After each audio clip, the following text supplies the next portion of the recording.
ಅಲ್ಲ ಸರ್, ನಮ್ಮ ಮನೆ ಪಕ್ಕದಲ್ಲೆಲ್ಲ ಅದು ಸ್ಕ್ರಾಪ್ ಪೇಪರ್ಗಳು ಮಾಡ್ತಾಯಿದ್ರು.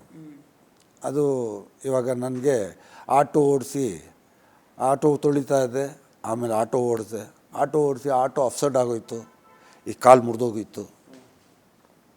ಆ ಕಾಲು ರೆಡಿ ಆಗೋಕ್ಕೆ ಒಂದು ವರ್ಷ 2 ವರ್ಷ ಆಗೋಯ್ತು.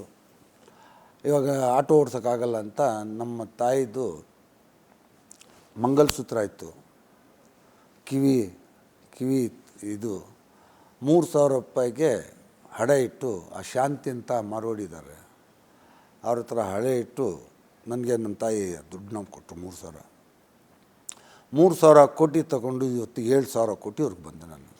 3,000 ರೂಪಾಯಿಂದ 7,000 ಕೋಟಿವರೆಗೂ ರೀಚ್ ಆದೆ. ಅದು ಇವತ್ತು ನನಗೆ 1 ರೂಪಾಯಿ ಸಾಲ ಇಲ್ಲ.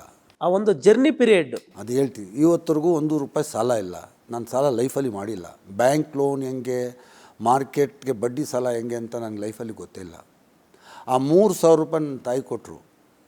ಅವ್ರು ಸಾಯೋವರೆಗೂ ನಾನು 3,000 ತೀರಿಸಿಲ್ಲ. ನಾನು ಆ ಜ್ಯುವೆಲರಿ ಅವ್ರಿಗೆ ಬಿಡಿಸ್ಕೊಟ್ಟಿಲ್ಲ ನಾನು, ನಮ್ಮ ತಾಯಿಗೆ. ನಿಮ್ಮ ತಾಯಿಯವ್ರ ಋಣ ನಿಮ್ಮ ಮೇಲೇ ಇದೆ.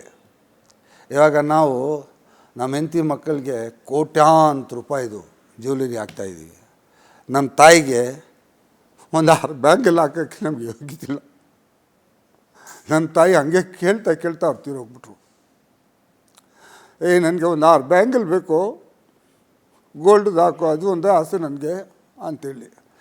ನಮ್ಮ ಹೆಂಡತಿಗಳಿಗೆ ಕೆ ಜಿ ಲೆಕ್ಕದಲ್ಲಿ ಹಾಕ್ತೀವಿ ನಾವು.